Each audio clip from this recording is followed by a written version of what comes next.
Ko'p klientlarimiz kelib, bizda svязь yaxshi emas aka, yaxshi telefon bering, svязьga aloqaga zo'r bo'lsin deydi. Uyda, ko'chada ishlatgani qiynaladi. Masalan, shahar atrofiga chiqib bo'lsa, sentrlashsa yaxshi chiqadi. Uyda, mahallada ko'pchilik ko'p telefonlar svязь tanlab bo'ladi. Ko'pincha mana shu Honor'larni beramiz.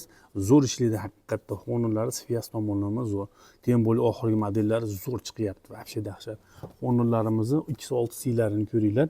Yangi salafan batcha 1 yil seriyasiga $135, bu ham 1.650.000 so'm bo'ladi. Oltiga 128 taliga, 8 sesi ham bor. Вообще kuchligi $200 qilib beramiz bunisini. Bunisini operativkasi 6, 128 xotira. Honor X7 dilarimiz bor. 2 millionga 2.400.000 so'm ikki xili. Yaxshirog'i kerak, bundan ham zo'r bo'lsin. O'zimga, dadamga desanglar, mana masalan Honor 90 ni ko'ringlar. 256 xotira, 8 operativka, вообще mощный telefon $285 qilib beramiz. Bundan ham yaxshisi bor, 385 ga Honor 400 ni o'zi bejisi ishlating, maza qilasizlar, bomba. Bemalol zakaz qilinglar, o'zimizga, oila a'zolariga, yaqinlariga tavsiya qilib qo'ysanglar bo'laveradi. Eng yaxshi telefon, sifatli, eng arzonlari ham desa bo'laveradi.